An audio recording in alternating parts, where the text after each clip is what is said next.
واقعہ معراج اللہ تعالیٰ کی قدرت کی نشانیوں میں سے ایک نشانی ہے۔ ماہ رجب کی 27ویں رات ہے۔ اللہ تعالیٰ فرشتوں سے ارشاد فرماتا ہے، اے فرشتوں، آج کی رات میری تسبیح بیاں بند کرو، آج کی رات میری حمد و تقدیس کرنا بند کر دو، آج کی رات میری اطاعت و بندگی چھوڑ دو، آج کی رات میری جنت الفردوس کو لباس اور زیوروں سے سجا دو، میری فرمانبرداری کا کلہ اپنے سر پر باندھ لو۔ اے جبرائیل، میرا یہ پیغام میکائیل کو سنا دو کہ رزق کا پیمانہ ہاتھ سے اہل ہاتھ کر دے۔ اسرافیل سے کہہ دو کہ سور کو کچھ دیر کے لیے موقوف کر دے۔ اسرائیل سے کہہ دو کہ کچھ دیر کے لیے روحوں کو قبض کرنے کے لیے ہاتھ اٹھا لے۔ رضوان سے کہہ دو کہ وہ جنت الفردوس کی درجہ بندی کرے۔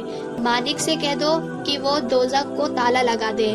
خلدیویوں کی روحوں سے کہہ دو کہ راستائے اے بے راستائے ہو جائے، اور جنت کے محلوں کی چھتوں پر سبوستہ کھڑے ہو جائے، اور جنت کے جو محل ہیں ان کی چھتوں پر اس طرح کھڑے ہو کہ معلوم ہو کہ سبوستہ کھڑے ہیں۔ مشرق سے مغرب تک جس طرح قبریں ہیں ان سے عذاب ختم کر دیا جائے۔ آج کی رات شب معراج میرے محبوب حضرت محمد صلی اللہ تعالیٰ علیہ وسلم کی استقبال کے لیے تیار ہو جاؤ۔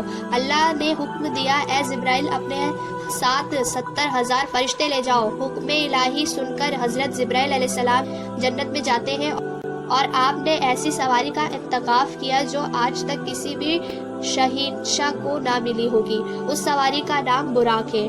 ماہ رجب کی 27ویں رات بہت ہی خوبصورت رات ہے۔ فضاؤں میں عجیب سی کیفیت آئی ہے۔ رات آہستہ آہستہ کیف و نشان کی مستی میں مست ہو جا رہی ہے۔ ستارے پورے آبوداب کے ساتھ جھلملا رہے ہیں۔ پورے دنیا میں سکوت و خاموشی کا عالم داری ہے۔ نش اب گزرنے کو ہے کہ ایسا ایک دروازہ کھلتا ہے، تبھی حضرت جبرائیل علیہ السلام براق کے لیے فرشتوں کے ساتھ آسمان کی بلندیوں سے اتر کر حضرت ام ہانی رضی اللہ تعالیٰ عنہ کے گھر آتے ہیں، جہاں حضرت محمد صلی اللہ تعالیٰ علیہ وسلم آنکھیں بند کیے آرام فرما رہے ہیں۔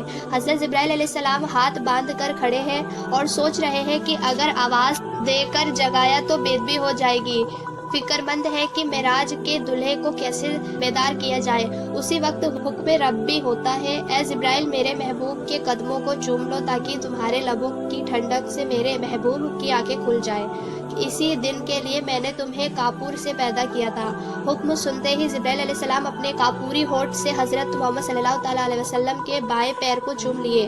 حضرت جبرائیل علیہ السلام کی ہونٹوں کی ٹھنڈک پا کر حضور کی آنکھیں کھل جاتی ہیں۔ پھر آپ حضرت جبرائیل علیہ السلام سے کہتے ہیں، اے جبرائیل، کیسے آنا ہوا؟ عرض کرتے ہیں، یا رسول اللہ، اللہ کی طرف سے پیغام لے کر آیا ہوں۔ یا رسول اللہ، اللہ آپ سے ملاقات کرنے کے لیے مشتاق ہے۔ یا رسول اللہ، زمین سے لے کر آسمان تک ایک ساری بزرگوں پر مشتاق دن کا ہجوم ہاتھ باندھے کھڑا ہے۔ تبھی آپ نے سفر کی تیاری کی۔ تبھی حضرت جبرائیل علیہ السلام نے آپ کا سینہ مبارک کو کاٹا اور دل کو باہر نکال کر ایک سونے کے تسلے میں رکھا، اور پھر اس دل کو دھو کر واپس سینے میں رکھ دیا، اور پھر سینہ بند کر دیا گیا۔ پھر آپ کو لے جانے میں کوئی رکاوٹ نہ آئی، اس لیے آپ کے سر پر امامہ باندھا گیا۔ پھر آپ کو امامہ شریف پہنایا گیا۔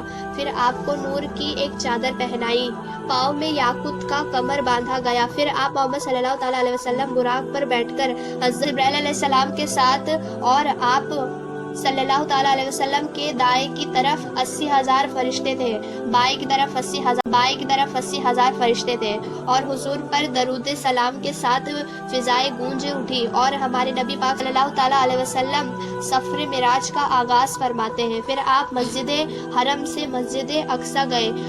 ہر جگہ نور ہی نور پھیلا ہوا تھا۔ آپ سفر کرتے ہوئے وادیوں بسا میں پہنچتے ہیں، جہاں کھجور کے بے شمار درخت ہیں۔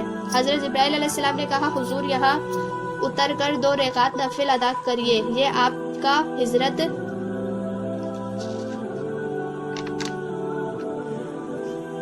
طیبہ ہے۔ نفل کے بعد پھر سفر شروع ہوتا ہے۔ راستے میں حضرت موسیٰ علیہ السلام کی قبر آتی ہے۔ آپ صلی اللہ تعالیٰ علیہ وسلم وہاں رکتے ہیں تو آپ دیکھتے ہیں کہ حضرت موسیٰ علیہ السلام اپنی قبر میں نماز پڑھ رہے تھے۔ پھر آپ وہاں سے بیت مقدس پہنچتے ہیں۔ وہاں پورے اولیاء خوش آمدید کہنے کے لیے اور 1,24,000 انبیاء استقبال کرنے کے لیے کھڑے تھے۔ نبی کریم صلی اللہ تعالیٰ علیہ وسلم اس مقام پر تشریف فرمائے۔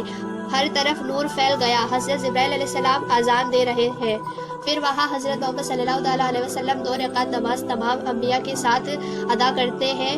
درود سلام سے پنچم گونج اٹھتی ہے. پھر آپ آسمان کے لیے رخصت ہوتے ہیں. پہلے آسمان پر پہنچتے ہیں. جبرائیل علیہ السلام نے دروازہ کھلوایا. پہلے آسمان پر حضرت آدم علیہ السلام اپنے حضور کو خوش آمدید کہا. دوسرے آسمان پر حضرت عیسیٰ علیہ السلام اور حضرت یحییٰ نے خوش آمدید کہا. تیسرے آسمان پر یوسف علیہ السلام. چوتھے آسمان پر حضرت ابراہیم علیہ السلام. پانچویں آسمان پر حضرت ہارون علیہ السلام. چھٹے آسمان پر حضرت موسیٰ علیہ السلام. ساتویں آسمان پر حضرت ابراہیم علیہ السلام نے خوش آمدید کہا.